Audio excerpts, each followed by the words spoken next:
Hello. This is a video about RFID tags.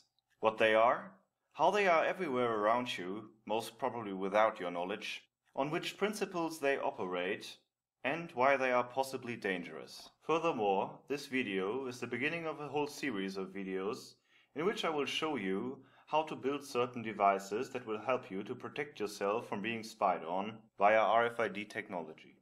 These devices will help you detecting RFID tags, disabling RFID tags, and finally, disturbing RFID readers. Now, what exactly are RFID tags? RFID tags, which is short for radio frequency identification tags, are passive electronic devices which are to be found in everyday items such as credit cards, bus tickets and other cards and tickets which have the typical size of a credit card. In the last years, they are also more and more used in clothes and all kinds of items you would buy in a store. In some countries, RFID tags are injected into dogs' skin so that they can be identified even if they are not wearing an old-fashioned pet tag. If you think that hidden microchips in everyday items are nonsense or maybe a thing of the future, then let me show you some evidence to prove that you're wrong. About a year ago, I visited a clothing store near my hometown in Germany. I bought a sweater which turned out to be equipped with its own incorporated RFID tag. Here you see me probing the new sweater with my self-made RFID detector.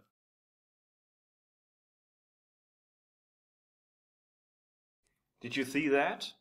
Now here we have one unmistakable reading.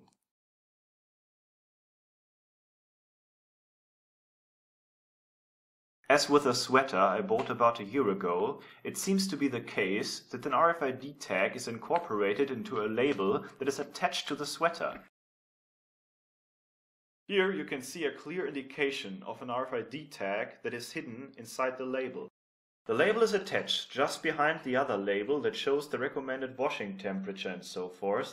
Let's cut it open and take the RFID tag out. Notice that there is no text printed on the label that would indicate what is inside. The label is actually more like a plastic bag that contains an RFID tag which is glued on a piece of paper.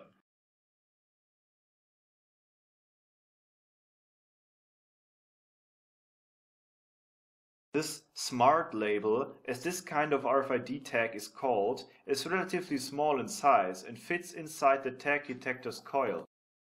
By lighting it from behind, you can make its internal structure visible. Trying to free the tag from the paper it is glued on may result in damaging the tag. The second example of RFID tags being used in an everyday situation is this bus ticket from Oslo, the capital of Norway, a country where RFID technology is used almost everywhere and where the people seem to have much less reservations about it than, for example, in Germany, where at least the older part of the population seems to be more suspicious about new technologies. In this case, it is possible to remove the smart label from the paper it is glued on without damaging the tag. It is, however, a tedious work to get it all off. And this is what a smart label looks like that has been completely freed of any paper. Now, how do RFID tags operate? Well, the ingenious idea with passive RFID tags is that they can operate without any built-in source of energy, such as a battery or photovoltaic cell. But how does an electronic device work without an internal source of energy? It has to take its energy from an external source, in this case an RFID transmitter, which must be near the tag, and near in this case means a few millimeters to a couple of meters, mainly depending on the frequency band that is used. And this is how it's done. A transmitter, usually in form of an RFID reader, is generating an electromagnetic field with a fixed frequency much like a radio station.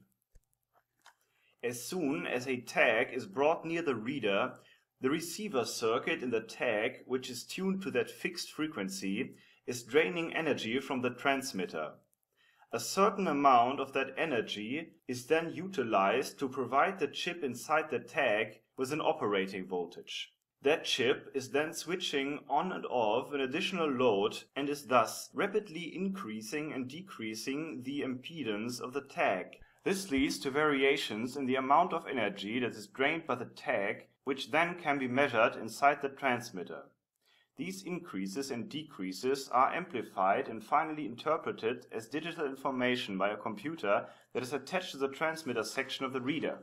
Even if the tag is simply repeating a primitive pattern of ones and zeros, this is already enough to use the tag as a form of ID. This procedure is called load modulation.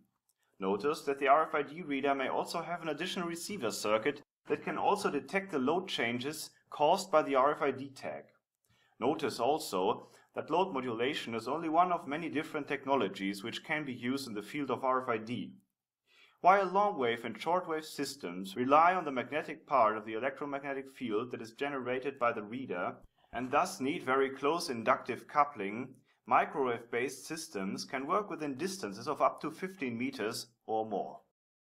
Let us talk about our last open question. Why are RFID tags possibly dangerous? Don't get me wrong, RFID is not a bad thing in itself. It is based on an ingenious principle and has huge positive potential for industrial appliances.